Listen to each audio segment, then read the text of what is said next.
नमस्कार। आज हम चर्चा कर रहे हैं एक बहुत ही महत्वपूर्ण विषय पर, जो कि सारे स्पिरिचुअल सीकर्स के मन में रहता है कि कैसे हम स्टेप बाय स्टेप अपनी स्पिरिचुअलिटी में ग्रो करें और कैसे हम इस स्तर पर पहुंच सके कि हम मोक्ष के लिए क्वालिफाइड बने।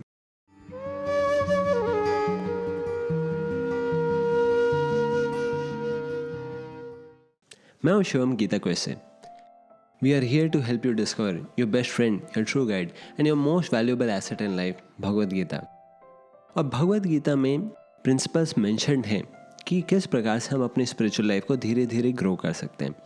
भगवद गीता में ये हमें दिखाया हुआ है कि कोई भी चीज़ स्टार्ट करने से पहले बहुत डिफ़िकल्ट लग सकती है। इसीलिए भगवद गीता में ये प्रिंसिपल मेंशन्ड है अपने आप ही। शनै शनै उपरमेद बुद्ध्या धृति गृहीतया आत्मसंस्थमना कृत्वा न किंचित अपि चिंतयेत्। ये अपने माइंड को कंट्रोल करने के लिए हमें धीरे धीरे ही आगे बढ़ना पड़ेगा और इसीलिए स्पिरिचुअल लाइफ में भी हमें धीरे धीरे ग्रो करना है। आज हम इसीलिए चर्चा कर रहे हैं क्या वो स्टेप्स होने चाहिए जिनको हमें आगे लेना चाहिए। सबसे पहला स्टेप ही सबसे इम्पॉर्टेंट स्टेप है और सबसे पहला स्टेप है कि हम एक कन्विक्शन के साथ आगे बढ़ें, कुछ ना कुछ स्टेप लें और स्पिरिचुअल लाइफ को सीरियसली कंसिडर करें। ये एक मेंटल लेवल पे स्टेप रहता है जो कि एक रेजोल्यूशन के लिए कंपेरेबल है, जिसको हम मन में लेते हैं कि हाँ हम ये करेंगे। जिस प्रकार से आपने कई कोट्स भी सुने होंगे कि all the battles are first fought in the mind and that is where they are first won also.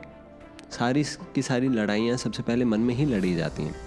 इसी तरीके से भगवद गीता में अर्जुन को भी कृष्ण यही समझा रहे थे, इसलिए हे कौन्तेय उठो युद्धस्व विगत ज्वरा, कि आप उठिए और ये ज्वर, ये जो पैरालिसिस की तरह हमारे मन में लेजीनेस, प्रोक्रेस्टिनेशन आ जाता है, इसको छोड़िए। अर्जुन को इंस्पायर कर रहे हो। उसी प्रकार से कई बार हम सोचते रहते हैं स्पिरिचुअल लाइफ इतना टफ है, कितनी बड़ी चीज़ है मोक्ष प्राप्त करना, योगी बनना, कैसे हो पाएगा।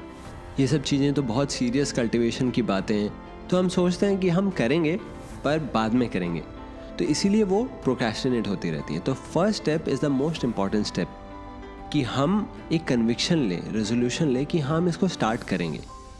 और इंग्लिश में ये भी सेइंग है, well begin is half done. एक बार हमने स्टार्ट कर लिया, एक बार वो मेंटल जो ब्लॉक है हमने उसको ओवरकम कर लिया, तो फिर स्पिरिचुअल लाइफ बहुत ईजी प्रोग्रेस करने पड़ेगी। और आगे के स्टेप्स के लिए हम रेफ़र करेंगे एक बहुत पॉपुलर सेंट हमारे टाइम के, जिनका नाम था श्री चैतन्य। तो वो 5 मुख्य लिम्स बता रहे हैं स्पिरिचुअल लाइफ के लिए। उन्होंने क्या 5 मुख्य लिम्स बताए थे स्पिरिचुअल लाइफ के लिए? सबसे पहला लिम्ब उन्होंने बताया था कि getting association of like minded people, जिसको हम हिंदी में सत्संग के नाम से भी बहुत जानते हैं। जब हम लाइक माइंडेड लोगों के साथ में आते हैं तो कोई भी चीज़ फॉलो कर पाना बहुत आसान हो जाता है। वो इस वजह से क्योंकि वो हमें एक पीयर प्रेशर देते हैं उस चीज़ को फॉलो करने के लिए, और वो प्रेशर अच्छा भी हो सकता है और बुरा भी हो सकता है। तो अगर हम राइट काइंड ऑफ मेंटालिटी के लोगों के साथ रहेंगे तो हमारे ऊपर एक पॉजिटिव प्रेशर क्रिएट होगा उसको फॉलो करने का। तो इसलिए फर्स्ट एक्शन हमें स्पिरिचुअल लाइफ में जो लेना चाहिए वो है लाइक माइंडेड लोगों से एसोसिएट करना शुरू करना। और इसके लिए हम कहाँ पर कम्युनिटीज़ ढूंढ सकते हैं, कहाँ पर अपने फ्रेंड्स ढूंढ सकते हैं। आपको ये जानकर बड़ी खुशी होगी कि अब ऑनलाइन प्लेटफॉर्म्स पर भी हमारे तरीके के लोग बहुत आ रहे हैं जो इंटरैक्ट करते हैं लोगों से, इस सनातन ज्ञान को एक्सप्लेन करने के लिए क्वेश्चंस लेते हैं, डिस्कस करते हैं, और आपस में भी हम उन लोगों के फैंस में, उन लोगों के फॉलोअर्स में एक कम्युनिटी बना सकते हैं। हम खुद भी अपने इंस्टाग्राम पेज पर डेली लाइव आने का प्रयास कर रहे हैं, सुबह और शाम दोनों। तो इस तरीके से कम्युनिटी बिल्डिंग बहुत बड़ा हेल्प करता है। और हो सकता है आप आपस में, आपके आसपास कोई फ्रेंड भी आपके साथ ज्वाइन कर लें, तो वो कम्युनिटी अपने आप में बहुत हेल्पफुल रहती है। सेकेंड इम्पॉर्टेंट स्टेप स्पिरिचुअलिटी के लिए है मेडिटेशन। मेडिटेशन क्यों इम्पॉर्टेंट है? जैसे ही हम स्पिरिचुअलिटी का सोचते भी हैं हमारे मन में मेडिटेशन आता है।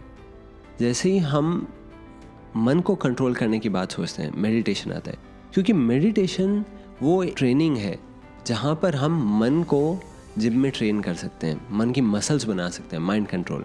भगवद गीता में ये मेंशन्ड है कि जिसका मन कंट्रोल रहता है उसके लिए आध्यात्मिक पथ बहुत आसान बन जाएगा। और एक्चुअली मन ही हमारा एनिमी है। बंधुर आत्मा आत्मनस्तस्य येन आत्मैव आत्मना जिता। तो एक बार हम मन को ओवरकम कर लेते हैं, इसका चीफ जो साधन रहेगा वो मेडिटेशन ही रहेगा, तो स्पिरिचुअल लाइफ बहुत आसान बन जाएगी। और ये मेडिटेशन में कई अलग प्रकार के मेडिटेशन होते हैं। मैं स्पेशली सजेस्ट करना चाहूँगा मंत्र मेडिटेशन को। उसके रीज़न्स हैं, सबसे इम्पॉर्टेंट रीज़न है ये आज के समय में जब हम इतना कॉम्प्लेक्स और इतना फास्ट पेस लाइफ जीते हैं तो ये मेडिटेशन बहुत प्रैक्टिकल हो पाता है हमारे लिए। तो मंत्र मेडिटेशन में आप मंत्र चूज़ कर सकते हैं। आप कोई भी भगवान के नाम से रिलेटेड मंत्र ले सकते हैं, राम राम राम, या फिर बहुत ट्रेडिशनल जो हमारे मंत्र हैं, ओम नमो भगवते वासुदेवाय, ओम नमो नारायणाय। और मैं पर्सनली जिस मंत्र का जप करता हूँ, हरे कृष्ण कृष्ण कृष्ण हरे हरे, हरे राम राम राम हरे हरे। तो मेडिटेशन हम कर सकते हैं। और मेडिटेशन के लिए आप ज़्यादा नहीं, आप 15 मिनट से स्टार्ट कर सकते हैं। लेकिन मेडिटेशन में एक बहुत इंपॉर्टेंट क्राइटेरिया है, इसको आप कंसिस्टेंटली करेंगे तो आपको बहुत ज़्यादा इफेक्ट दिखेगा। तो ये है हमारा सेकंड स्टेप। थर्ड स्टेप जो हम कर सकते हैं अपने स्पिरिचुअल लाइफ के लिए वो है एक रेगुलर स्टडी शेड्यूल। स्वाध्याय भगवद गीता में बहुत इसको इम्पोर्टेंस दी गई है। अनुद्वेगकरं वाक्यम सत्यम प्रियतम च यत् स्वाध्याय अभ्यसनम चैवा वाङ्मयं तप उच्यते। तो अपने आप स्पिरिचुअल लाइफ में एक बहुत इंपॉर्टेंट लिंक होता है कि जो हमारे स्क्रिप्चर्स हैं, शास्त्र हैं, उनको रेगुलर स्टडी करना।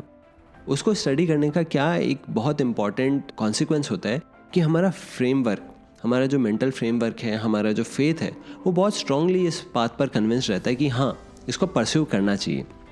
क्योंकि टाइम एंड अगेन कंसिस्टेंसी एक बहुत बड़ा इशू बन जाता है। और उस कंसिस्टेंसी में सत्संग और स्वाध्याय ये दोनों बहुत हेल्प करते हैं अपने कन्विक्शंस को वापस रीइंफोर्स करने के लिए।